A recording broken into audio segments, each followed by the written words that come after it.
আজকে ত্রয়োদশ জাতীয় সংসদ এর প্রথম অধিবেশন আমরা দেখলাম এবং আমরা প্রথমেই এটা ধন্যবাদ জানাতে চাই, কারণ আমরা এর মধ্য দিয়ে বাংলাদেশের গণতান্ত্রিক উত্তরণের পথে যেতে চাই। এই জন্য নির্বাচন নিয়ে আমাদের প্রশ্ন থাকার পরেও বিরোধী দল হিসেবে আমাদের 11 দলীয় জোট সংসদে অংশগ্রহণ করেছে। আমরা এই জায়গায় বাংলাদেশের গণতান্ত্রিক উত্তরণের সর্বোচ্চ সহযোগিতাও করতে চাই, কিন্তু আজকে যখন সরকার দল হিসেবে বিএনপি তাদের শুরুটা করেছে জুলাই সনদ ভঙ্গের মধ্য দিয়ে, এটা আগামীতে বাংলাদেশের মানুষের কাছে বিএনপি কিন্তু ভালো বার্তা দিল না।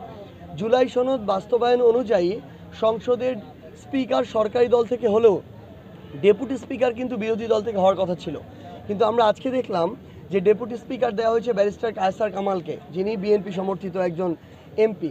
তো সেই জায়গা থেকে আজকে প্রথম দিন থেকে ইভেন আপনারা দেখবেন যে আজকে স্পিকার এবং ডেপুটি স্পিকারকে শপথ করিয়েছেন ফ্যাসিস্ট সরকারের রাষ্ট্রপতি। আমরা অন্তর্বর্তীকালীন সরকারের সময়ে আমাদের যে সীমাবদ্ধতাটা ছিল পরিবেশ পরিস্থিতির কারণে, এত দিন পরে একটা নির্বাচনেও যখন সেই ফ্যাসিস্ট সরকারের রাষ্ট্রপতির দ্বারা শপথ পড়ে আমাদের এই যে বিএনপি সরকার বা এই যে নতুন সরকার তারা তাদের কার্যক্রম শুরু করে, আবার তারা ওই পূর্বের যে স্বৈরাচারীর যে লেজ, সেই লেজ টেনে ধরে তারা এই সরকারের কার্যক্রম শুরু করলো, যেটা আমাদেরকে অত্যন্ত মর্মাহত করেছে। আমরা স্পষ্ট করে বিএনপির উদ্দেশ্যে এবং বর্তমান সরকারের উদ্দেশ্যে একটা কথা বলতে চাই, আমরা বাংলাদেশের জনগণ, শুধুমাত্র বিরোধী দল না, পুরো বাংলাদেশের জনগণ এমনকি বিএনপিরও অসংখ্য তাদের সমর্থক শুভাকাঙ্ক্ষী গণভোটে হ্যাঁর পক্ষে রায় দিয়েছে।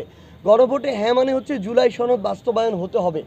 জুলাই সনদ বাস্তবায়ন মানে হচ্ছে সংস্কার হতে হবে এবং গণহত্যার বিচার হতে হবে।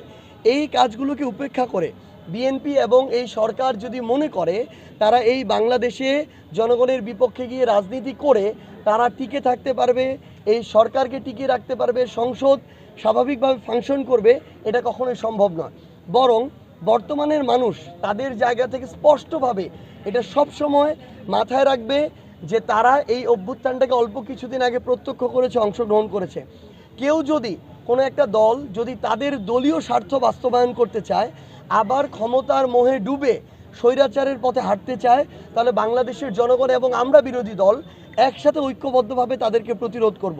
আমরা সংসদে প্রথমে আমাদের দ্বিমত জানিয়েছি, আমরা আমাদের জায়গা থেকে আমাদের ভালোভাবে এই প্রতিবাদটি জানাচ্ছি। আজকে আপনারা দেখে থাকবেন যে এনসিপির পক্ষ থেকে সংসদ ভবনের সামনেও এই প্রতিবাদটুকু জানানো হয়েছে। আমরা স্পষ্ট করে বলেছি আমরা রাষ্ট্রপতির এই প্রথম অধিবেশনে আমরা অভিশংসন চেয়েছি, কারণ এই রাষ্ট্রপতির হাত ধরে নতুন আরেকটা এই সরকার চলতে পারে না। তো এখন আমাদের এই রাষ্ট্রপতির অভিশংসন, জুলাই সনদের বাস্তবায়ন, গণহত্যার বিচার এবং আমাদের ভাই শরীফ ওসমান হাদি ভাইয়ের হত্যাকারীদেরকে ভারতে ধরা হয়েছে, দ্রুত সময়ে বাংলাদেশে নিয়ে এসে তাদের মৃত্যুদণ্ড কার্যকর করা, এই কাজগুলো যত দ্রুত এই সরকার করবে ততই এই সরকারের জন্য সেটা ভালো। কিন্তু তারা যদি এটা না করে, এটা আমাদের জায়গা থেকে বিরোধী দলীয় শুধু রাজনীতি না, এটা জনগণের আকাঙ্ক্ষা। আমরা রাজপথে নেমে আমাদের জায়গা থেকে জনগণের দাবিগুলো বাস্তবায়নের জন্য যেভাবে যা করা দরকার আমরা সেই রাজনৈতিক কর্মসূচি হাতে নিব।